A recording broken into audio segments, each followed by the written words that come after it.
Hi, everyone. Thank you so much for joining us. My name is Jenna Pilgrim. I am the head of platform at CoinFund, and I am pleased to be moderating this panel today with my esteemed panelists. So we're here to talk about multi-chain DeFi, liquidity, access, and economic design. So we'll unpack all of that if you're not familiar. With me, I am happy to have, Tomer from Stellar, Jack from Berachain, David from Polygon, and Tanmay from Chain. So if we could actually just go down the line, could you guys, just for the audience, if they're not familiar with your project, I know a lot of you are a little bit famous, so people may be familiar, but if you could give us a little bit of an overview of kind of what your project is and sort of your approach to DeFi. Sure. Hey everyone, I'm Tomer from the Stellar Development Foundation. Been with Stellar since 2017. Stellar has been around since 2014, so it's been a while. Really focused on financial inclusion, equitable access. We're actually pretty new to the DeFi game. So Stellar started as a very simple chain. Last year, we've added smart contract capabilities with a WebAssembly runtime. And so there's a growing DeFi ecosystem, but essentially still really focused on kind of like the equitable access piece of it. Awesome. Jack? Hey everyone, I'm Jack from Berachain. Berachain is a L1 that is utilizing a mechanism called proof of liquidity, which in short is kind of the chain level view of a fat application thesis, where by default a lot of value goes to applications and users as the primary end goal, and then to validators and stakers second, kind of derivative of the first. So big DeFi scene, big consumer app scene, and talk more about it later. Hey, I'm David from Polygon. Polygon is an Ethereum scaling solutions company, primarily known for Polygon POS, a L2 that has the most stable coin velocity of any chain. Additionally, work with a number of chains utilizing our AG layer and CDK frameworks, helping them grow their DeFi ecosystem, consumer ecosystem, and whatever they need to tick. Hi guys, I'm Tanmay from Chain. I do protocol, and Chain is a omni-chain protocol system where we write the protocol out for helping developers develop these omni-chain D-apps, which are connected across multiple chains so that they can access the liquidity across all of these chains. Yeah, that's basically what we do. Awesome, thank you. So obviously, you guys play each sort of different roles in the L1 stack, from cross-chain protocols to access layers to really true L1s. How do you approach, and this probably should go to Jack, how do you guys approach sort of the growth of DeFi in a new ecosystem? So Berachain obviously just came out in the last little while. How do you really bootstrap that kind of access to DeFi for your users? Yeah, that's a good question. So DeFi at its core is effectively only three things. Really, really straightforward, right? At the most basic level, you have liquidity. That can be passive liquidity, active liquidity, AMMs, order books, whatever you want to kind of structure that as. But that's really the base level, because in almost every way, the capacity that you have for liquidity on your network and the assets that you have liquid on your network are going to constrain everything that sits above it in the stack. The second level are lending products, so think like traditional money markets, CDPs, anything that really allows someone to take an asset that has liquidity as collateral and then utilize it productively by borrowing it against it. That also has the benefit of creating rates that you can use in your ecosystem more broadly for things like that sit on the third level, which are like vault type products, structured rate products, think like Pendle, anything with yield splitting, as well as user abstracted products like stablecoins that have built-in yield, et cetera. Also in that level are things like derivative products, perps, like more generalized derivatives like 0 days, et cetera. And the reason you kind of stack it like that is because everything ends up being generally a factor of the liquidity in the layer previous to it. And then for Berachain specifically, I think we take a viewpoint that I think is becoming increasingly common, which is that on the one hand, you have to have some really interesting applications that users want to go to, visit front ends, interact with directly. And that's awesome. That's really catering to the demographic that exists on chain today. It brings liquidity on the user base that's on chain today. But I think increasingly we also have this point of view that DeFi over the medium to long term, in the same way that you're not going to like NewYorkStockExchange.com every time you want to place an order for your stocks, will increasingly become abstracted behind applications that are directly targeted to go to consumers, think like fintechs. And so having both the on-chain demographic, front-end visiting, crypto natives today, but then also building these abstraction products that'll utilize them in the back end, almost like a brokerage. Yeah, I just want to add on that. I think the last thing that Jack touched on, which is this access piece and kind of like growing the pie. I think too often in our ecosystem, we talk about kind of like the nuances of DeFi, and it's all kind of like redistributing the existing pie. But at the end of the day, if we really want this ecosystem to mature, to grow, and to bring more people, then we need to kind of like abstract away DeFi. We need to turn these services into something that you can incorporate in your fintech app, something that presents itself to the user not as a DeFi instrument, but more as like a savings vehicle with a set of risks that are acknowledged, and something that also is easy to access. And I think access is kind of like a really big thing that is missing. It's something that Stellar has been working on since for the past decade, which is we have this interoperable networks of on and off ramps. We call these the anchor network. And anchors basically facilitate on and off ramps that you have a lot around the world. One of the biggest ones is MoneyGram. So you can actually walk into any MoneyGram agent around the world. That's more than 400,000 agents, and turn your Stellar USDC, the cash in your hand, or the other direction. And it helps create this very seamless cash to DeFi experience where if I have a Stellar wallet, I can bring cash into it, and I can immediately put that into a DeFi protocol. A lot of times these are more kind of like conservative DeFi protocols. Maybe it's stable bonds, things that have like sustainable yield, less adventurous, but more appealing to the mass consumer. Well, and I think you'll get that diversity of usership there, right? You have your retail users, you have your institutional users who may be accustomed to, Jack, to your point about more of like a vault-like product. Tanmay, I want to ask you about, because you're an access protocol to access a bunch of different L1s. And so when you look at the L1s that we have here, how do you sort of approach that multi-chain thesis when you're assessing who to build integrations for? Yeah, exactly. So I wanted to add to what Jack said earlier around liquidity. So liquidity is really the main cornerstone for DeFi. And at ZeraChain, we look at liquidity in a slightly different way. Since ZeraChain is connected to all of these different chains, so we look at liquidity as like a unified concept across all of these chains. When you build a universal application on ZeraChain, you get to access the liquidity from all of these connected chains, and it flows freely without any sort of like clunky bridges or like any sort of like locking and unlocking. It really removes those security barriers. So it sort of brings in this abstraction level, which as a developer, you can sort of start building these, like, I would say intent-based applications where you decide like, you have like a cross-chain lending app, right? Or you decide like you want to borrow on this chain or you want to lend on this chain. You can just write the logic behind it, and the protocol sort of takes care of whatever happens beneath it. It's like when you book an Uber, right? You decide the destination and how the app routes your car and who the driver is. That's decided by the app. That's what ZeraChain does, really. Yeah. So I think that that truly multi-chain approach is one that, going forward, do you think that's one that will scale to all of the different L1s that exist? Do you think, I guess this is a question for our whole panel, do you think there is a world where all blockchains are truly interoperable? I think we're heading in that direction for sure. Ultimately, I think it's going to cause two end results. One is users want to go where applications are, and generally, within the context of DeFi, that's yields and that's depth of liquidity.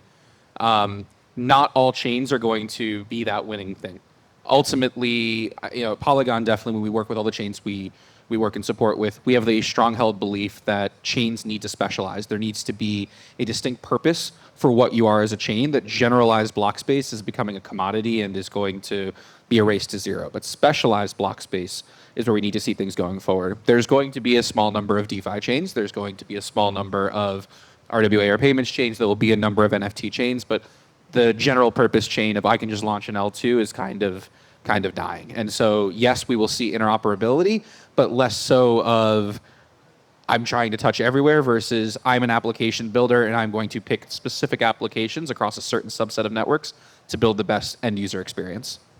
Can I slightly push back on this idea of like app chains in general? I think that this is a recurring meta in the extent for the past decade. We've gone through this like cycles of multi-purpose chains, going back to app chains and so on and so forth. And I think that every time there's like a new meta, and sometimes it's like supply chains, and sometimes it's gaming and all these things.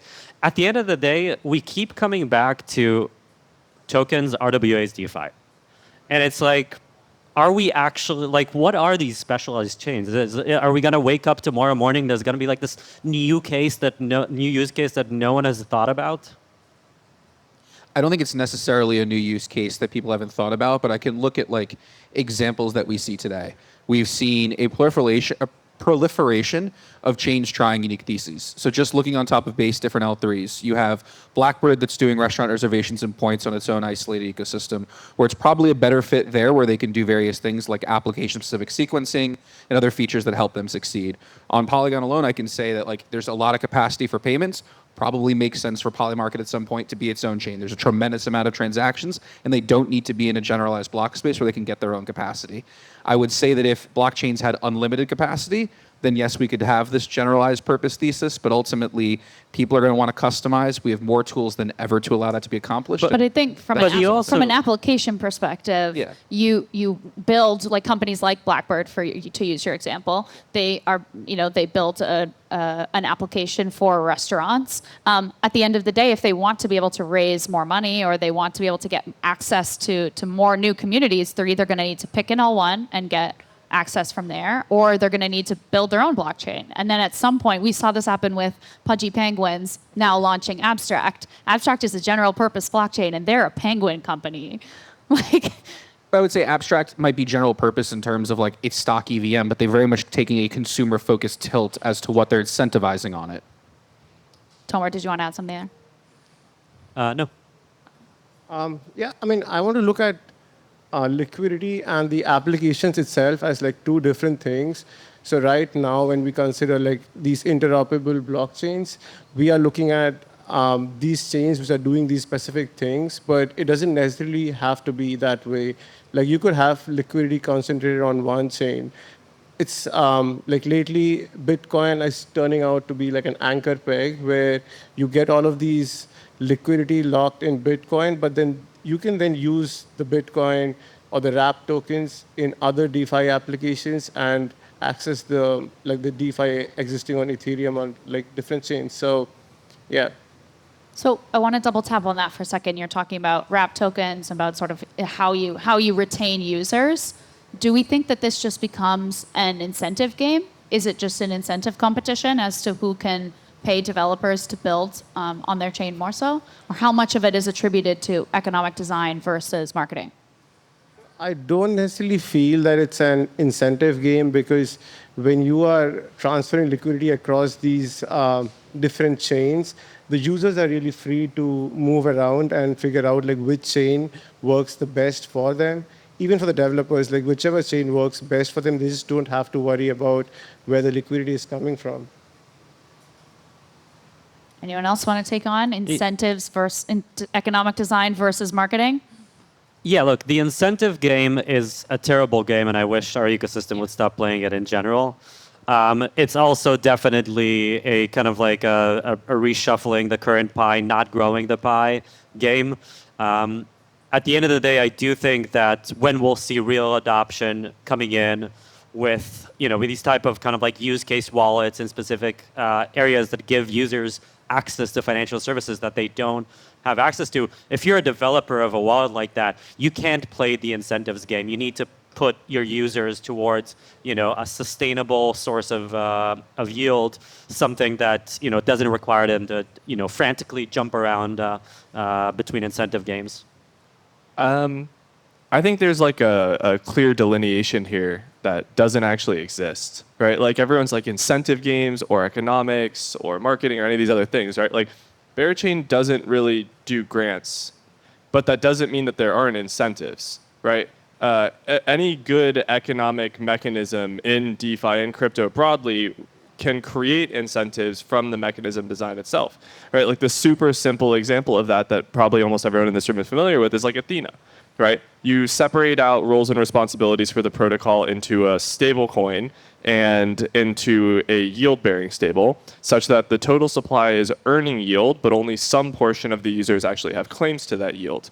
And in doing so, you're creating an incentive, right, in the form of encouraging people to hold the stable that doesn't have claim, that doesn't have seigniorage, and in doing so, are able to bootstrap growth more effectively on the yield-bearing side because of that splitting. That is an incentive, right? It's not giving incentives in the form of I'm paying someone $2 million to come build on my chain, right? I think yes, that's probably bad. I think we can agree on that, right? But at the same time, there's clear things that you can do from a design POV, from a GTM POV, and from a user acquisition POV, right? Like I remember years ago, I read this Matt Levine piece where he was joking that like if you order Uber Eats in Mexico, you're getting subsidized by the crown prince of the UAE, right? Because in some capacity, venture is willing to underwrite subsidization in the early days for growth to discover if something has product market fit. Crypto should not be different, but the benefit is that we can get very creative in the way that our protocols are structured relative to traditional equity companies to really create incentives in a unique way. In some capacity, that's like really what Berachain is about at its core. And so for us, that's always the major area of focus. And then you combine that with perhaps you might want to call it marketing. I don't think we think of ourselves as big marketers, but definitely big culture, right? In terms of trying to onboard people that feel and think similarly such that there's an environment where people can combine and create mechanisms in novel ways to create new incentives. So do you see that more, I just want to double tap on that. Do you see that more as like community driven growth?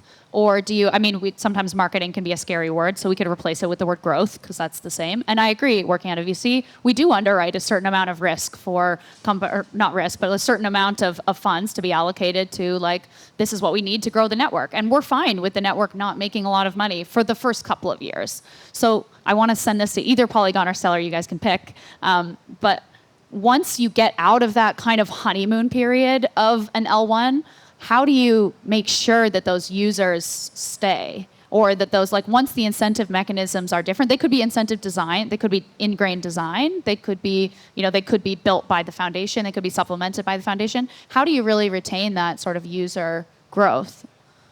I think it comes in a few places. So I like what you said about, incentives need to kind of stop. I think when we talk about incentives versus more growth, it's the mercenary capital attraction where we're not growing the pie and we're all trying to get the same 5 LPs. I think, for Polygon, a lot of focus, especially when we're working with these other chains, is finding capital that's going to be sticky, finding capital that's novel and net new for the ecosystem, and really trying to find things that are sticky and attractive. I would rather take a $5 to $10 million LP that's not moving than a $100 million LP that's going to be leaving after 6 months my incentive program ends. And so I look at that with deals we've done like Lemon Cash out of Argentina that has an earn product that's based on Polygon POS. Selected because we had the on-ramps, selected because it was just an easy way for them to take USDC and park it and offer users in Argentina the ability to have access to a yield-bearing product. It's boring, it's not sexy, it doesn't come up on a lot of Dune charts because it's capital just sitting inside of a lending market. It's smaller compared to most whales, but that's capital I don't really have to incentivize outside the initial integration. And along with a lot of the other deals that we tend to do, it's what is permanent transaction volume, what's permanent capital, as opposed to what's a splashy headline figure attracting, crypto natives. There's a place for that, but it's not the entire place. Yeah, I think there's a well-known concept in tech that is a bit lost in the crypto ecosystem. It's called product market fit. What? Yes. Let me tell you about this. You actually have to deliver value to your users. And so I think that a lot of times in crypto, we tend to focus on these like sexy engineering and product questions around, We love to talk about security, about scalability, about user experience. Just fix user experience and they will come. But no, you actually have to deliver value to your users. And I think that one thing that Stellar has really done well throughout the years is really kind of like stay away from the hype cycle and really focus on what is actually creating sustainable value for users rather than what is currently hip and will bring users right now.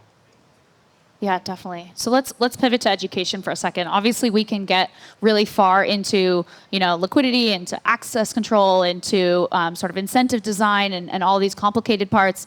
But then we also talk about abstracting away complexity for the user. So how do you guys, and this could be to any of you, how do you guys balance sort of being user friendly with being developer friendly?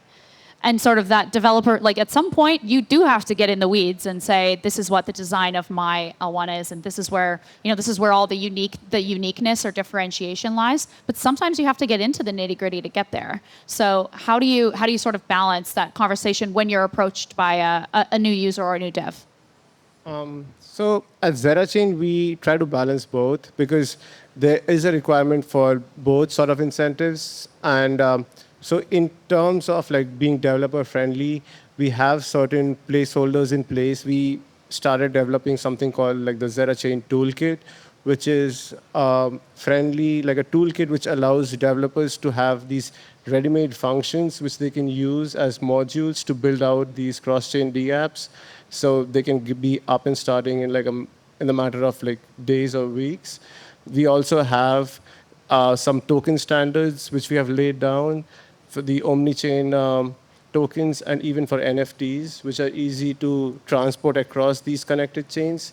For non-crypto natives, we have been looking at the UI and the UX a whole lot. Cross-chain in itself is a bit complicated when you look at it because a cross-chain transfer has like 3 different transactions going on. We try to nail down the UI so that it's simpler for the user.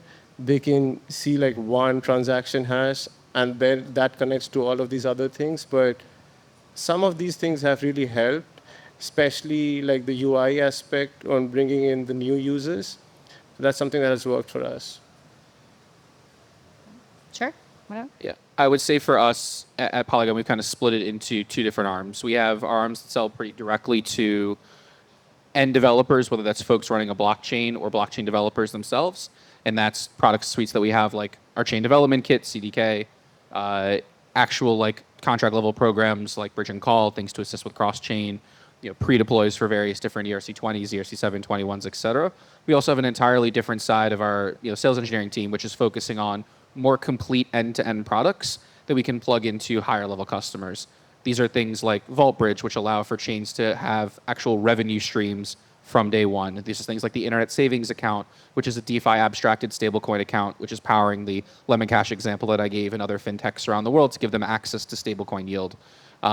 More and more, we find ourselves shifting towards that second batch of it's really easy to hype up our own tech, as plenty of people have been doing. It's come to the time we have to be a bit more opinionated in building just full stack backend applications that we can hand off to a really great Web2 style growth team to white label, scale, and push out to user distribution.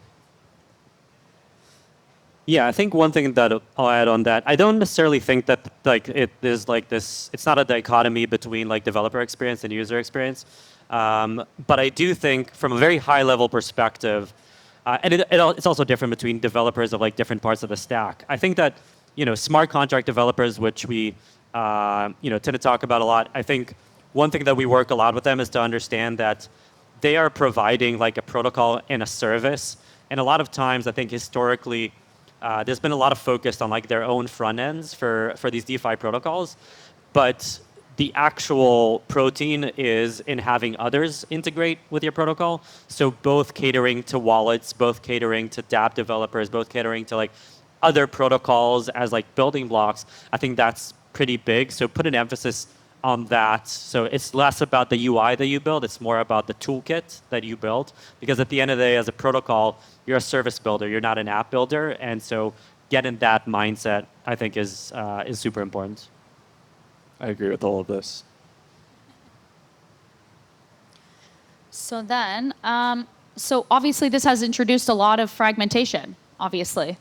if we have different chains integrating with one another and not compatible with others. How do you sort of see things playing out over the next, maybe not the next 6 months, but over the next year or 18 months as we, either the market goes up or the market goes down, there still will be consolidation that occurs. So how do you, and I'll actually put this to Jack, how do you see sort of either Bearchain evolving as an ecosystem in the next year to 18 months? And how do you view consolidation or fragmentation? Yeah, I agree with David's earlier point where he said that chains will have to have some level of specialization that they really focus on to differentiate. And for us, I think a large portion of that is one, in the way that we work with teams. I guess coming back to your last question, there's less of a focus internally of like having a sales team in the traditional sense that many chains do, which is like, let me come pitch you on why you should build with me.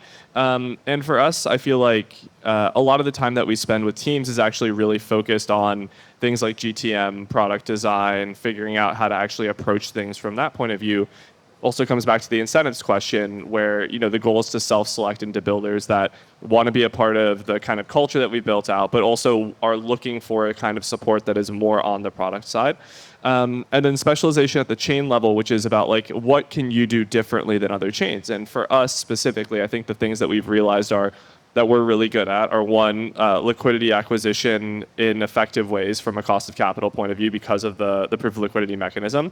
But then also the ability to build something like the chain's core component of proof of liquidity into an application's unit economics, where if we're talking product market fit, and you're able to eke an extra 50% on a relative basis on the revenue that you're taking in effect, that becomes like a really powerful way to fuel either initial growth and help you figure out if you have product market fit more quickly, or alternatively to start taking in a little bit of revenue to sustain the business itself over the long term, and that can be returned to token holders or otherwise. And so from a compression POV, that can be applications that live on Bearchain directly. That can be importing yields that exist on other chains really effectively. And at the chain level, whether it's proliferation of cross-chain token standards like OFT, which we work a lot with, or whether it's chain-level integrations with things like AgLayer for major assets or like Stargate Hydra type solutions, right? There's a bunch of different technology out there. And I'd even argue that from a cross-chain interop POV, you can generally actually underwrite almost any cross-chain application use case today, and I don't think we're quite as far away from that as a lot of people think. And so if you hold that is the case, then what really matters is having a differentiated set of users that want to interact with applications, whether abstracted or directly, that understand the components of what your chain can bring to them for either the core application itself or whatever it is that they're trying to grow and scale. What is one thing that if you were to go back, like that you put a whole bunch of your sort of multi-chain strategy, everyone has some form of multi-chain strategy. What is one thing that you tried? This could probably go to, again, Polygon or Stellar. What is one thing that you tried that you thought was going to work that didn't work, that caused excessive fragmentation? I think one of the main things that we didn't do is to acknowledge that cross-chain is going to be such a big space, evolving very fast.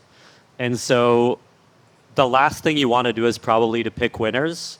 And especially as an L1, I think we want to enable any cross-chain solution out there.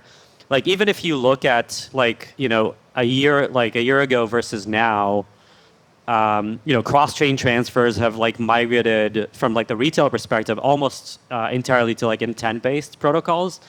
And so what users are now expecting are instantaneous cross-chain transfers, things that we wouldn't have actually thought about just a couple of years ago. And so we are collaborating with a lot of cross-chain solutions and bridges. I definitely think that don't choose winners, especially as an L1. David? Yeah, I think for us, we invested a lot in trying to make blockchains more deployable very early with earlier tech like Supernets, which was kind of our Gen 1 chain deployment product, when instead I wish we had invested that capital in assisting in making better front-end experiences.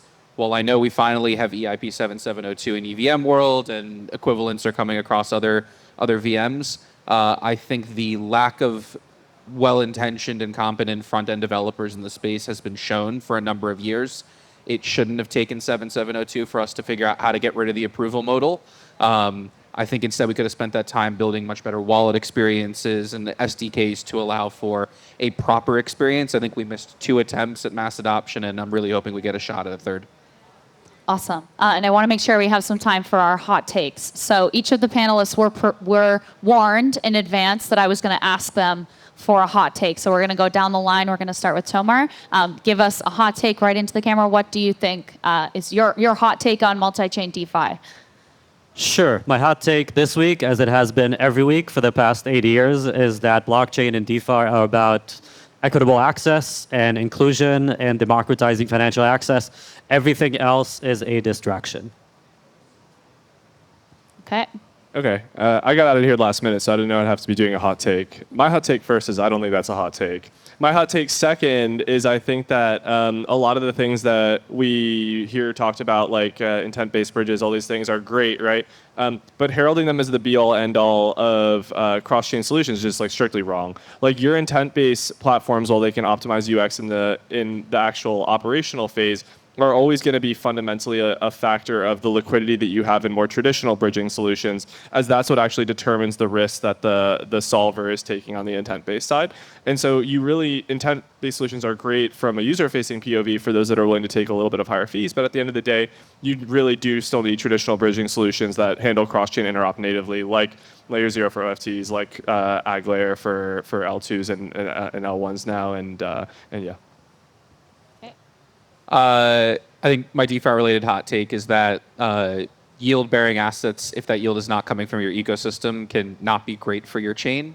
Ultimately, like if someone's earning yield and it's not coming from your chain's GDP, someone else is setting your rates, and it can hinder your growth.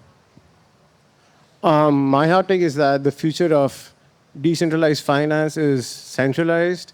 What I mean by that is there needs to be a collaboration between the centralized and the decentralized aspects of finance so that we have a future where we get all of the huge liquidity that the centralized finance has to offer with the added benefits of DeFi, and the coexistence of those would be ideal for all of us. Awesome. Thanks so much, everyone. I'll thank my panelists. Let's thank the panelists. And that's a wrap for us.